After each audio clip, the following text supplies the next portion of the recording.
Every team on the grid has spent months preparing for the Spanish Grand Prix in Madrid without turning a single wheel there, and Ferrari just broke that pattern entirely.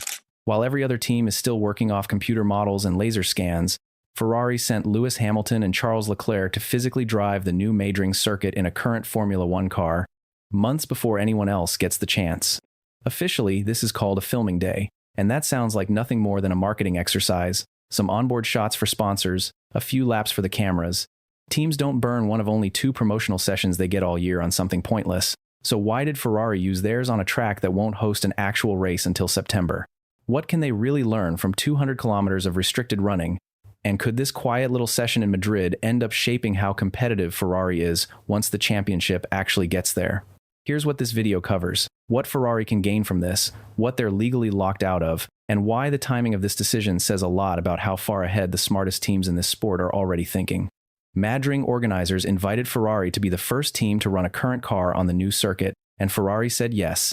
Hamilton and Leclerc split 200 kilometers of running in the SF26, which will make them the first drivers to lap the track in a modern Formula One car. The whole thing is framed as a promotional session, and under the sporting regulations, every team gets 2 of these filming days per year. Strict limits come attached to that allowance: a maximum of 200 kilometers total, specific demonstration tires nowhere near as fast as the actual race compound, and nothing that resembles a real testing program, no setup experiments, no qualifying simulations. That's exactly why most fans looked at this and shrugged it off. A filming day with slow tires and a mileage cap sounds like a non-event, and if you're only thinking about lap times, you'd be right to dismiss it. But here's the part most people miss. Even with restricted tires and a mileage cap, the car remains a full sensor package on wheels, capturing every steering input, every brake temperature reading, how the suspension moves over bumps, GPS positioning through every corner, and everything both drivers say afterward. All of that counts as legal, real data, and Ferrari gets to keep every bit of it. The tires won't tell Ferrari how fast the car will actually be in September, but the track tells Ferrari almost everything else, and that is crucial information right there. This is really the heart of why this session matters. Every team already has a digital version of the Madring circuit, built from laser scans, CAD maps, and GPS survey data fed into simulators long before a car ever shows up. So on paper, every team should already understand this track. The problem is that simulations are never perfect. A laser scan can tell you the exact shape of a corner, but it can't tell you if the tarmac under braking is smoother or rougher than expected, and it can't tell you if a section of track has more bumps than the model predicted, or whether the banking on a corner creates loads the simulation didn't quite capture. Asphalt grip in real life almost never matches the number sitting in a spreadsheet. That's the gap Ferrari will close. One real run lets their engineers correct the simulator against actual physical data, which means more accurate suspension setup direction going into the race weekend, better starting ride heights, sharper differential settings, and more realistic energy deployment estimates for how the car should manage power through the lap. None of that shows up on a stopwatch during a filming day, but all of it shapes how competitive the car is once real practice sessions begin. There's also a regulatory angle that makes this even smarter than it looks. Formula One has separate rules for testing previous cars, known as TPC running, and those rules block teams from running older cars at any circuit that didn't host a Grand Prix the year before. That rule exists specifically to stop teams gathering an unfair data advantage at new or heavily modified venues, and since Madring obviously didn't host a race last year, normal TPC testing there is completely off limits to everyone. A filming day isn't classified as TPC running, so none of those venue restrictions apply, and Ferrari essentially found the one legal category of on-track running with 0 location restrictions, then pointed it directly at the one track nobody else is allowed to touch yet. That's not an accident. That's Ferrari reading the rulebook more carefully than their rivals. There's a financial reason, too, one specific to Ferrari's situation. Madring covers the costs of the session as the inviting party, and under the cost cap regulations, expenses paid by an outside promoter don't hit a team's budget the same way a normal test would. Ferrari walks away with genuinely useful current spec data without it eating into their cost cap the way a self-funded test day would. None of this is only about engineers and data sheets. The drivers walk away with something a simulator will never fully replicate. Braking references, how a corner actually looks through the visor at speed, how the curbs behave under load, how elevation changes affect the car's balance. All of that builds real confidence, and elite drivers essentially build a mental map of a circuit the first time they experience it properly. That map sticks. By the time the actual race weekend arrives in September, Hamilton and Leclerc will already have a rough sense of where they can attack, where mistakes are most likely to happen, where the realistic overtaking spots are, and which braking zones are the trickiest to get right. It's not going to be worth half a second of raw pace by itself, but being even slightly more comfortable and confident from FP1 onward is the kind of small edge that adds up over a race weekend. Here's something worth clearing up. This wasn't Ferrari's only filming day of the year. They already used their first one at Monza earlier in the season, ahead of the Miami Grand Prix, which made Madring their second and final one for 2026. That actually makes the decision more interesting, not less. Ferrari had one shot left, and instead of spending it at Fiorano, their own test track, or at a circuit they already know inside out, they pointed it at the one venue on the calendar that's completely unknown to every team, including themselves. Think about it from a return on investment angle. Running at a track Ferrari already understands teaches them almost nothing new, while running at a brand new venue, especially one with a feature as unusual as a 24% banked corner, hands them information nobody else on the grid has access to. When you only get one shot left, you point it at the place where you have the most to learn, and Madring was clearly that place. Let's be honest about the limits here, because this session isn't going to hand Ferrari a win in September on its own. There are things Ferrari simply cannot do.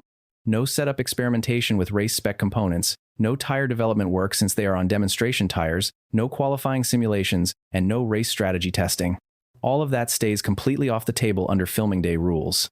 What they can realistically gain is smaller, but still meaningful. Don't expect this to be worth half a second a lap, because it won't be. What's more realistic is 1 or 2 tenths coming from a more accurate simulator model, arriving at the correct setup direction faster, and needing less time in FP1 to dial the car in properly. In a sport where qualifying gaps are regularly measured in hundredths, 1 or 2 tenths gain before the weekend even starts can genuinely be the difference between starting on the front 2 rows or further back. It's worth actually understanding what this track is, because it's unlike anything currently on the calendar. Madring isn't a permanent purpose-built circuit like Silverstone, and it isn't a pure street track like Monaco either. It's a hybrid, built around the IFEMA Exhibition Center near Madrid's airport, mixing purpose-built sections with public roads. Total length comes in at around 5.4 kilometers across 22 corners. The lap starts with a 589-meter straight, the second longest on the track, leading into a heavy braking zone at turn 1, where cars go from around 320 kilometers per hour down to 100 kilometers per hour. That's already flagged as one of the best overtaking opportunities on the entire lap. From there, the track flows into a genuinely fast middle section. Turn 3, known as Hortaleza, is a quick right-hand sweeper that launches cars onto the longest straight on the circuit, over 800 meters long, where speeds climb past 300 kilometers per hour, and cars hit the circuit's top speed of around 340 kilometers per hour. This stretch rewards confidence and a driver's ability to carry speed through fast direction changes rather than pure braking ability. What comes next is the section every driver and engineer is talking about, a pair of tight corners known as La Chicane, designed specifically to slow the cars down before the track's signature feature. This is the part of the circuit that makes Madring genuinely unique.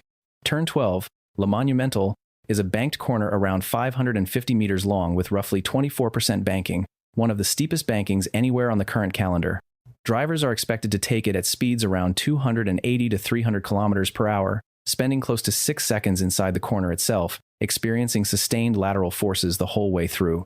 Banking like this changes everything about how a car behaves. It alters how load gets pushed through the tires, which affects tire temperatures and grip levels in ways a flat corner never would, and it also makes suspension setup genuinely difficult, because a setup that works well on a flat circuit can behave completely differently once you introduce that much banking into the equation. This is exactly the kind of section where a laser scan can tell you the shape of the corner but completely miss how the car actually loads up going through it, which is precisely why engineers were so keen to get real data here specifically, more than almost anywhere else on the lap. Coming out of the banking, drivers immediately face another slow corner that's already being flagged as a third overtaking opportunity, since cars have to shed a huge amount of speed right after exiting the banked section. From there, the track moves into a fast, flowing sequence of linked corners near the Real Madrid training complex, taken almost flat out, before another hard braking zone offers a further overtaking chance. The lap then winds back through the IFEMA grounds, past hospitality areas and exhibition halls, through a pair of slower technical corners that reward precise car placement, before finally opening onto the main straight to complete the lap. Whether this layout actually produces exciting racing or simply punishes the smallest mistakes is something nobody will know for certain until cars are racing wheel-to-wheel there in September.